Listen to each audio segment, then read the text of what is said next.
Vielen Dank.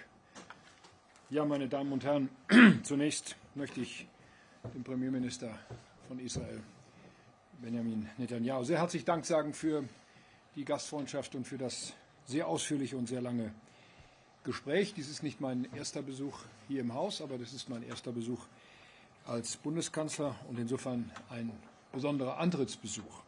Ich komme als ein Freund des Landes, als ein Freund Israels, der weiß, dass die Freundschaft zwischen Deutschland und Israel unendlich wertvoll und kostbar ist.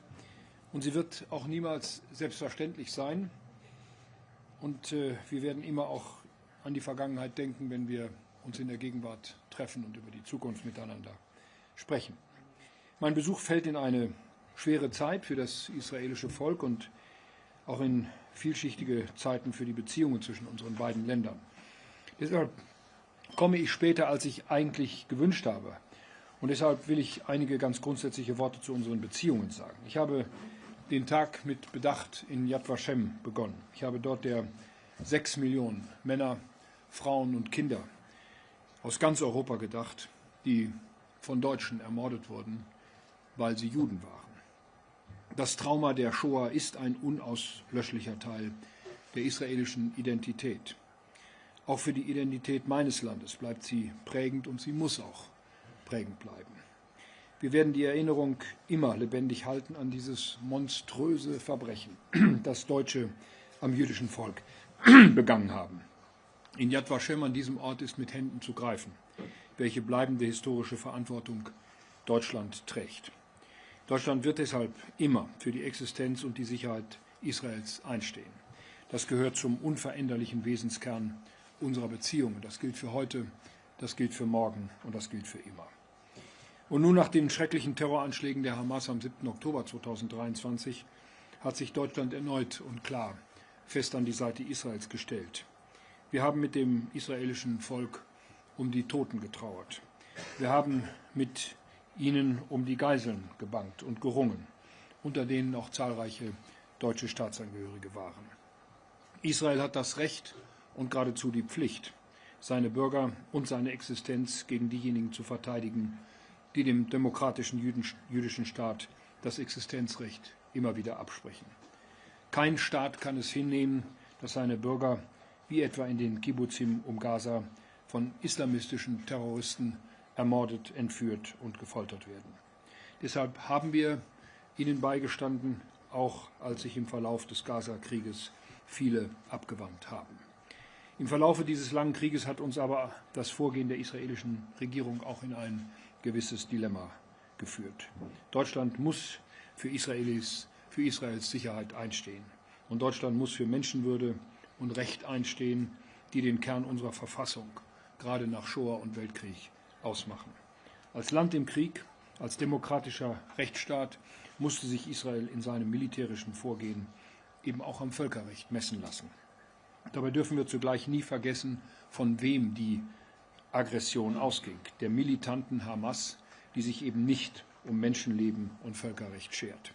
Angesichts des schweren Leids, das die Zivilbevölkerung Gazas erfahren hat, mussten wir hier auch Zeichen setzen. Inzwischen haben wir, dank der Vermittlung von Präsident Trump, einen Waffenstillstand in Gaza. Es gibt immer wieder Rückschläge, aber der Krieg, der 2 Jahre lang gewütet hat, ist zu Ende. Und ein Frieden, ein dauerhafter Frieden ist möglich.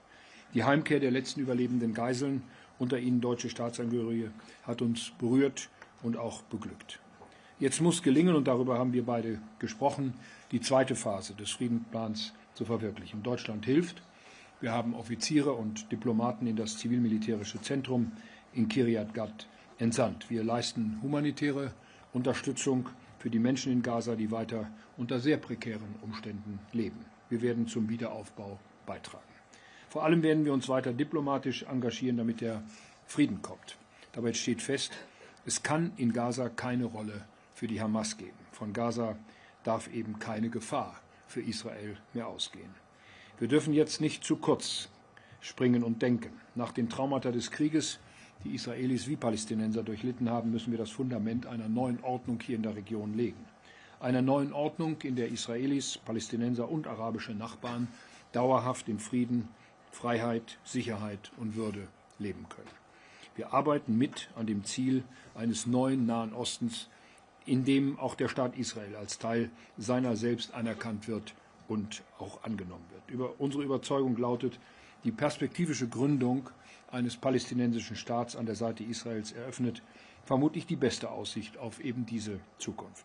Eine Zwei-Staaten-Lösung wird sich nur durch Verhandlungen verwirklichen lassen und sie wird am Ende dieser Verhandlungen stehen. Aber diese Verhandlungen sind eben jetzt notwendig. Die deutsche Bundesregierung bleibt bei ihrer Auffassung, dass die Anerkennung eines palästinensischen Staates am Ende und nicht am Anfang eines solchen Prozesses stehen kann. Die Bundesregierung leistet deshalb der palästinensischen Autonomiebehörde Hilfen. Man kann diese Behörde in vielem zu Recht kritisieren. Ich tue das auch. Ich habe darüber auch gestern Morgen mit Präsident Abbas gesprochen. Aber gerade jetzt, da es Reformansätze gibt, sollten wir unterstützen. Zur Wahrheit gehört auch, meine Damen und Herren, dass es aus unserer Sicht keine Annexionsschritte im Westjordanland geben kann, keine formellen, keine politischen, baulichen oder sonstigen Maßnahmen, die in ihrer Wirkung auf eine Annexion hinauslaufen. Nun lassen Sie mich abschließend noch ein Wort zur deutschen Debatte über Israel hinzufügen, die in den letzten Monaten geführt worden ist. Kritik an der israelischen Regierung ist möglich und manchmal vielleicht sogar notwendig. Das ist so zwischen freien Gesellschaften und offenen Demokratien. Das halten die Beziehungen zwischen Deutschland und Israel auch aus. Aber Kritik an der Politik der israelischen Regierung darf nicht als Vorwand für Antisemitismus missbraucht werden, schon gar nicht in Deutschland. Auch das zählt zu unserer geschichtlichen Verantwortung. Ich wünsche dem israelischen Volk, dass nun nach schweren Jahren von Terror und Krieg eine bessere Zeit beginnt. Ich wünsche es Ihnen, Herr Ministerpräsident, dir, lieber Bibi, dass die Entscheidungen getroffen werden, die zu Frieden und guter Nachbarschaft in der Region beitragen. Deutschland wird dabei, wie ich gesagt habe, in tiefer Freundschaft an der Seite dieses Landes stehen und ich persönlich auch. Herzlichen Dank noch einmal für die großartige Gastfreundschaft und für das gute Gespräch, das wir miteinander hatten. Thank you, Chancellor Friedrich. It's good to welcome you and your delegation to Jerusalem, not for the first time, but as you say, the first time as Chancellor. We had the opportunity between these visits to speak many times on the phone. And I have to tell you, I speak to many world leaders. When I speak to Friedrich Merz, it's an open, honest conversation, even when we have disagreements, and often we have agreements. But these are open conversations between friends and people who respect each other. I have to say that I took note not only of our differences, but also the forthright statements that you made about what Israel is doing for the rest of humanity. You said that during the Rising Lion operation, our 12-day war with Iran. You said it just now in Ankara, quite forcefully. And I think these and other statements are very important because they reflect a deeper commitment which expresses the intertwined destinies of Israel and Germany. We went through the greatest tragedy that any people suffered on German soil and committed by Germans. And the generations that followed the Holocaust understood that there was a special moral commitment to enable the Jewish state, the Jewish people, to recover from this horror. And Germany was committed and remains committed to Israel's security in many important ways. What has happened since the rise of the Jewish state is that we have been able to fend off our enemies, and in order to do that, we developed capacities that now enable us to reciprocate. Not only does Germany work in the defense of Israel, but Israel, the Jewish state, 80 years after the Holocaust, works for the defense of Germany. And that is a historical change that comes at the time of great international turbulence and change. We discussed the ways that we can continue this defense cooperation in a changing world. But it's not only cooperation in military matters. We discussed the cooperation in technological matters. Israel and Germany are two of the most advanced economies in the world. We have extraordinary people, extraordinarily gifted people, and in the field of high technology, high tech, deep tech, AI, quantum, all these things that are going to change the face of this planet and the future of humanity.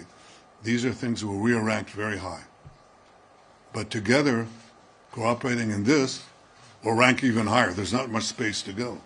But I think that working together, we can not only better the citizens of Israel and Germany, but I think we can better the world and our immediate neighborhood, the Middle East. So we discussed that, and we are ready to seize the future together. This will help peace. We are at the point where we believe that peace opportunities are at hand. The Iran axis has been battered. It was the major engine of disruption in the negative sense, of terrorism, of extremism and fanaticism, and it's definitely been relegated to a back seat. So now opportunities for peace are there. We tend to exploit them. I'm going to discuss them with President Trump when I meet him later on this month, but we discuss them as well.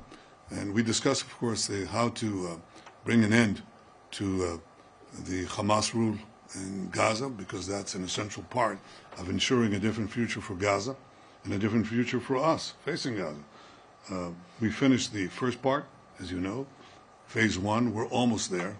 We have one more hostage deceased, Hani Gvili, a hero of Israel, to return here. And then we, very shortly, expect to move into the second phase, which is more difficult, or equally difficult. I would say more difficult because nobody believed that with our combined action, Israel's military action in Gaza City and President Trump's effective diplomatic action in bringing the Arab and Muslim world to press Hamas to give up the hostages, nobody believed that we would achieve it, but we did. And now we have a second phase, no less daunting, and that is to achieve the disarmament of Hamas and the demilitarization of Gaza. And as I mentioned to the Chancellor, there's a third phase, and that is to de-radicalize Gaza, something that also people believed was impossible. But it was done in Germany. It was done in Japan. It's done in the Gulf states. It can be done in Gaza too. But of course, Hamas has to be dismantled. These are challenges in front of us, but we do not shirk from them. We think we have great opportunities. I think Israel, the people of Israel, the soldiers of Israel, have demonstrated amazing resilience and amazing courage. We have fought a seven-front war against malign forces led by Iran that are openly committed to annihilate us. This 8 decades after the Holocaust, an openly declared attempt to annihilate the Jewish state. Imagine that you had an openly declared attempt to annihilate Germany, or an openly declared attempt to annihilate France, or Austria, or any other country. Israel, faced with that, obviously mustered its resources and fought a just war with just means. We are undergoing vilification on a historic scale for the last 80 years, but not for the Jewish people. We've been maligned through centuries. In the Middle Ages, in Germany, and throughout medieval Europe, we were accused of poisoning the wells, of slaughtering Christian children to use their blood to bake Passover matzahs. We were carrying vermin. These were the accusations that were always preceded the actual annihilation that followed. And Jews were attacked. They suffered pogroms. They suffered expulsions, and they suffered wholesale massacres from a very large swath, from Spain to Ukraine. Enormous vilifications, enormous attacks, culminating in the greatest massacre of them all, the Holocaust. What has happened since? We thought, some thought, actually I didn't, but some thought, that anti-Semitism was gone. It's not gone. That cyclical phenomenon of attacking the Jews in ways that prepare their destruction, delegitimize them, was transferred from the Jewish people to the Jewish state. It just took a respite, a few decades, where anti-Semitism was not done in polite company. Now it's done in every capital. And people carry the flags of Hamas. Flags of Hamas. These people who tortured women, raped them, then beheaded them, burnt children alive, babies alive, took hostages, Holocaust survivors, babies. This is outrageous. People demonstrate for them and accuse Israel of bogus war crimes because Israel has gone to lengths that no army in history has done in the most difficult urban situation, urban warfare situation, asking the population to leave, and Hamas shooting them to keep them there so the casualties can appear on the various international networks. I understand the enormous effect this has on the publics in Germany and Europe and to some extent America. But I will tell you, as I told the Chancellor, there's one big difference. We may not be able to control that, but we have changed Jewish history in the sense that those who vilify us can no longer annihilate us. Because when they come to do that, as they did on October 7th, we roll them back. And as they try to put a noose of death around us, as Iran tried with its proxies, we roll them back. That's the big difference. And I think this truth will emanate, and I commend the Chancellor for speaking the truth in a number of important occasions. But we still have a job to do to explain what it is we're fighting, how we're fighting it, and why we're doing what we're doing is not only for our defense, but for Germany's defense, and the defense of free societies everywhere, and I will say our non-radical Arab neighbors as well. In fact, they understand it better than most. On the question of two states, no, we have a different point of view, obviously, because the purpose of a Palestinian state is to destroy the one and only Jewish state. They already had a state in Gaza, a de facto state, and it was used to try to destroy the one and only Jewish state. We believe there's a path to advance a broader peace with the Arab states and a path also to establish a workable peace with our Palestinian neighbors. But we're not going to create a state that will be committed to our destruction at our doorstep. And as you know, Israel is gigantic. It's 50 kilometers wide, 70 kilometers wide at its widest point. And we are obviously going to take care of our security. The one thing that we will always insist upon is that the sovereign power of security from the Jordan River, which is right here, to the Mediterranean Sea, which is right there, that will always remain in Israel's hands. And that means that Israel will control its destiny and continue to protect its security for our sake and for others as well. I have to say, Friedrich, I think we're at the cusp of a new age, because I think that we will achieve the expansion of peace. I think that we are at a new age because I think that the possibilities of technology, with their risks, especially in AI, but with their positive benefits, are enormous in every field. I mean, from agriculture to health to transportation and I think that we are together, we can lead this and become not a secondary power, but a primary power in the advance of humanity. I look forward to our discussions, and I have to say that your wife was supposed to come here. Bring her next time. It'll be an opportune moment to expand on these things. So welcome, Friedrich. Welcome, Fred. Thank you so much. Thank you. We'll start with the questions from the forum. Prime Minister, following up your words and what the Chancellor has just said, he asked you not to take any steps which could lead to annexation of parts of the West Bank. So my question for you would be, can you guarantee that you are not taking these steps? One can have some doubts after what you just said about security for Israel. Und Herr Bundeskanzler, können Sie bitte kommentieren, wenn Herr Netanyahu eine Zwei-Staaten-Lösung ablehnt? Wie ist dann aus Ihrer Sicht eine Friedenslösung hier in dieser Region überhaupt möglich? Danke. In fact, there is no change of the status quo. Israel today controls the security between the Jordan River and the sea. If you're not aware of it, you should be, because that is the situation. That's why you don't have terrorism exploding from Judea, Samaria. from the Palestinian areas. In fact, we brought it down considerably because we are the power that is ultimately charged with overall security. So that's what we're doing. And I said that principle in the foreseeable future will stay. It has nothing to do with the question of political annexation. That remains a subject of discussion, but as you know, we have been able to forge peace treaties with that issue that was always raised. You're never going to expand peace because you're not, because you're always going to have to go around or through the acceptance of the PA.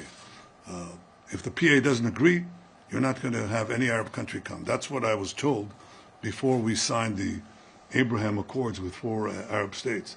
And in fact, the way we got it is we went around the PA because the PA is not interested in peace with Israel. They're interested in a peace without Israel. They don't want a Palestinian state next to Israel. They want a Palestinian state instead of Israel.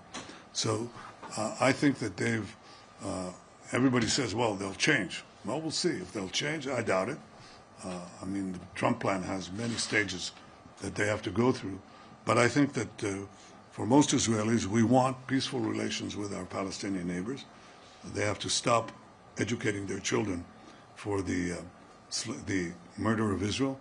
They have to stop paying for slaves. They pay, the more Palestinians, the more they kill Jews, the more they get paid. And they have to stop naming their public squares against mass killers.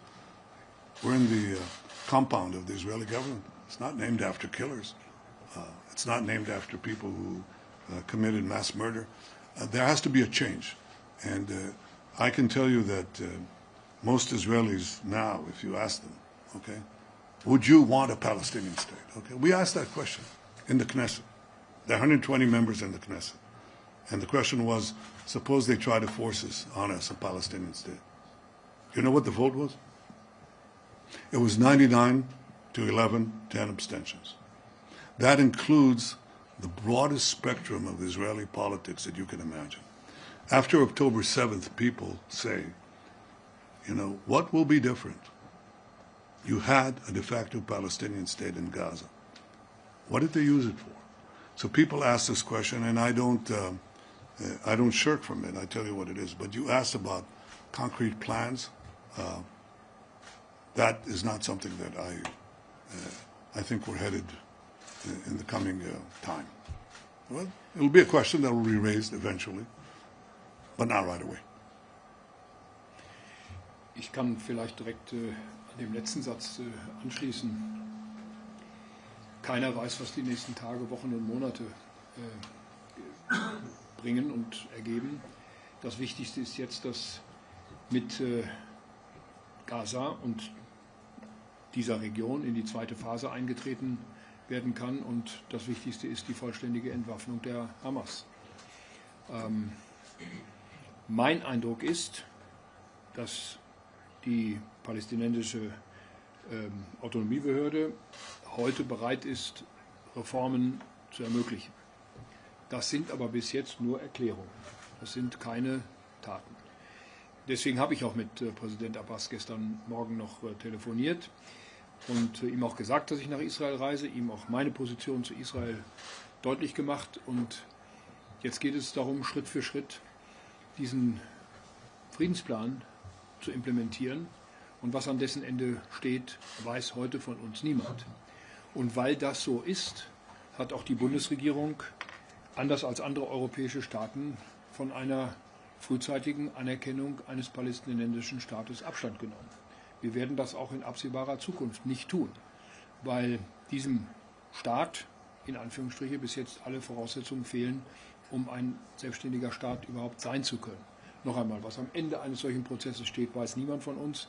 Wichtig ist, dass es einen Weg gibt, der den Staat Israel in Sicherheit, in Frieden leben lässt und dass es Nachbarn gibt, die das anerkennen.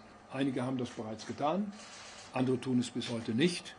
Und dann müssen sich die Palästinenser selbst eines Tages entscheiden, welchen Weg sie gehen wollen. Deswegen aus heutiger Sicht, es ist zu früh, darüber eine endgültige Entscheidung zu treffen. Es ist eine Hoffnung, die sich vielleicht erfüllt, vielleicht aber auch nicht.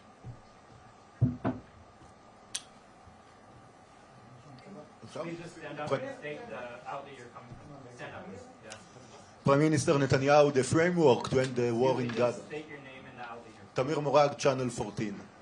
The framework to end the war in Gaza allowed Hamas 72 hours to release all the hostages, alive and dead. We are now almost 72 days past this deadline. How much longer are you going to allow Hamas? Is there a deadline to move forward to the second phase that includes disarming Hamas? And perhaps more importantly, how are you going to settle the differences with the Trump administration regarding the timeline of disarming Hamas? Because we know that Israeli officials have been talking about no more than a few months, while Americans have been talking about a much more flexible timeline that can stretch up to a year. And the question to the Chancellor, please. Given the terrible history of Germany and the Jewish people, can you make a commitment that at least during your tenure we will not see any more arms embargo by Germany against the Jewish state? There is one more hostage left. We had 255 hostages, most of them alive, by the way. We got them out, and the deceased hostages. One left, Rani Gvili, just a hero. I mean, he fought against these murderers, killed 12 of them, and was down to the last bullet, and he died. And he was killed, and his body was taken to Gaza, and we're committed to getting him back. I'm talking to his family all the time. They're amazing people. You know, we'll get him out. We're close to the second phase. And I think that you asked pertinent questions about what will be the timeline, what are the forces that are coming in, will we have the international forces? If not, what are the alternatives? These are all topics that are being discussed, but I haven't seen yet a clear delineation of what you say is the American position, which is contrary to our position. In fact, that's exactly what I'm going to talk to President Trump about. In the meantime, as I said, while humanitarian aid is there, it's flowing, it's not a problem, there is a problem that is there, and that is Hamas violations, including yesterday. They try to cross into our lines. They try to attack our soldiers. Obviously, we respond, and respond forcefully.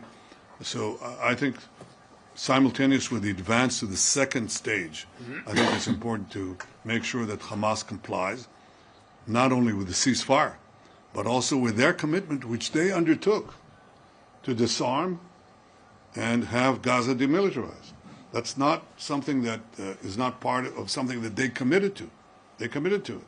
And so I think we'll be having very important conversations at the end of the month on how to ensure that this second stage is achieved. We're about to finish the first stage. We're there, almost. But we have to make sure that we achieve the same results in the second stage, and that's something I look forward to discussing with President Trump. Die Entscheidung, die ich am 8. August 2025 getroffen habe, war den besonderen Umständen dieser Tage und Wochen geschuldet. Die Umstände haben sich geändert und deswegen gilt diese Entscheidung auch nicht fort. Das ist auch von der Regierung, auch von mir persönlich öffentlich gemacht worden. Und trotz dieser Entscheidung, die auf einen besonderen Sachverhalt ausgerichtet war, hat sich vorher und nachher an unserer sehr grundsätzlichen Haltung zu Israel und zur Sicherheit Israels, zur Unterstützung Israels, auch zur militärischen Unterstützung Israels nichts geändert. Und ich gehe davon aus, dass das nicht nur während meiner Amtszeit so bleibt, sondern dass dies jeden Bundeskanzler der Bundesrepublik Deutschland angesichts unserer Geschichte auch in den nächsten Jahrzehnten weiter binden wird. Daran wird sich nach meinem festen Willen niemals etwas ändern. Thank you. Michael Fischer, German Press Agency. Herr Bundeskanzler, das ist ja Ihr Antrittsbesuch in Israel als Regierungschef. Bei solchen Antrittsbesuchen ist es ja eigentlich üblich, den Gastgeber zu einem Gegenbesuch einzuladen. Haben Sie Ministerpräsident Netanyahu nach Deutschland eingeladen, obwohl es einen internationalen Haftbefehl gegen ihn gibt? Sie haben ja mehrfach gesagt, dass ein israelischer Ministerpräsident immer die Möglichkeit haben muss, Deutschland zu besuchen. And Prime Minister, how important is it for you to get an invitation to Germany as your most important European ally? And a quick question to both of you. if a peacekeeping troop would be deployed to Gaza, should Germany be ready to take part? Herr Fischer, wir haben über die Frage einer möglichen Reise von Premierminister Netanyahu nach Deutschland nicht gesprochen. Dafür gibt es im Augenblick auch keine Veranlassung, darüber zu sprechen. Wenn es die Zeit erlaubt, dann würde ich gegebenenfalls eine solche Einladung aussprechen. Aber das ist zum jetzigen Zeitpunkt für uns beide kein Thema. Well, of course, I'd be delighted to visit Germany again and speak there with the Chancellor, bring our government together, G2G. I think that's important. The reason we're not going there is because there's an ICC prosecutor. Prosecutor issued arrest warrants for me and for our former defense minister. He was supposed to come here, and he was saying how important that visit would be because Israel has an open system, one that can be, works according to the rule of law. He was saying very positive things. And on the day that he was supposed to come here, he canceled abruptly. And we didn't know. Why did he do it? Well, it turned out, when we discovered this a few months later, that a few days before, one of his staff members came in and said, there's another staff member, a woman, and you sexually harassed her for a long time, and she's complaining. By the way, she's very hostile to Israel, very hostile, okay? But he ruined her life. And apparently, Karim Khan sat and said, I'm ruined. His brother, who was a conservative member of parliament in Britain, was jailed for pedophilia, okay? So, and he saw what happened to a rising career of his brother and was sentenced to jail. So he said, I'm ruined. Well, he thought very quickly, and he came to the solution that relates to what I discussed before.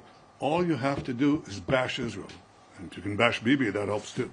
So that's exactly what he did. He canceled his trip and came up with these trumped-up charges of starvation and genocide and so on, all these things that can be literally disproven. But he was going to investigate them, and he didn't. He came out and immediately went in on the tube because he wanted to deflect these charges from him, and which he did because they eventually came out, by the way, from other women too. So this is a corrupt prosecutor that is destroying the reputation of the ICC and causing many people to say, is this the organization that was supposed to follow the Holocaust? This was the organization that was so to set up to make sure that nothing like this ever happened. What happened to the Jews never happens again. And then when Israel is fighting for its life against people who are cutting off our heads literally, it accuses Israel. And basically that's what it does. It accuses Israel. Our soldiers, our brave soldiers who are fighting, many of them losing their lives going into booby-trapped buildings in order to save lives. So I think that this is outrageous. The ICC has a lot of corrections to do about itself. And one of them is obviously to get rid of these ridiculous charges. But until it does, there is a question that arises in well-meaning countries and well-meaning governments of how subordinate they are, their judiciaries are to these absurd charges, and I recognize that. But I guess that since we're overcoming so many things and doing the impossible, this is in the realm of the possible, and probably sooner than you think. Sorry, one last question. Anna Balsky, newspaper. Mr. Chancellor, does Germany oppose the European Commission's proposal to suspend parts of the trade and cooperation agreement with Israel? Thank you very much, sir. Ja. Vielleicht kann ich in dem Zusammenhang gleich die zweite Frage von Herrn Fischer noch mitbeantworten. Wir sind bereits engagiert in der zivil-militärischen Zusammenarbeit. Wir wollen jetzt, so haben wir es verabredet, abwarten das Ergebnis der Gespräche, das Ministerpräsident Netanyahu mit dem amerikanischen Präsidenten noch in diesem Jahr führen wird. Und ich habe unsere grundsätzliche Bereitschaft natürlich erklärt, an vielen Dingen teilzunehmen, die auch einen Wiederaufbau von Gaza ermöglichen. Wir wollen das Gespräch darüber fortsetzen, sobald klar ist, zu welchem Einsatz auch die amerikanische Regierung bereit ist, denn Phase 2 muss jetzt kommen und dann muss Phase 3 ebenfalls in den Blick genommen werden. Welchen Beitrag wir dazu leisten können, würden wir auch danach entscheiden. Wir haben nach meinem gegenwärtigen Kenntnisstand eine Entscheidung über Sanktionen gegen Israel oder andere nicht auf der Tagesordnung des Europäischen Rates. Ich habe das in Deutschland deutlich gemacht und mache das auch hier deutlich. Wir haben kein Interesse daran, die Zusammenarbeit mit der Wirtschaft oder die Zusammenarbeit mit der Wissenschaft in Israel zu beschädigen. Im Gegenteil, wir sind daran interessiert, diese Zusammenarbeit zu vertiefen und zu intensivieren. Und deswegen gehe ich davon aus, dass es keinen zusätzlichen Entscheidungsbedarf auf der europäischen Ebene dazu gibt.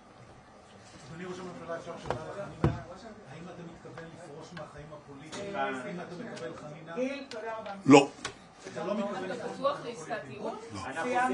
And the last thing that I would say, they're very eager. They're very concerned with my future.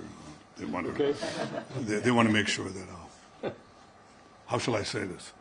They're concerned with my future. Well, so are the voters, and they'll decide, obviously. But we have big tasks to do, including with Germany, in historic cooperation that will actually will, in many ways, tower over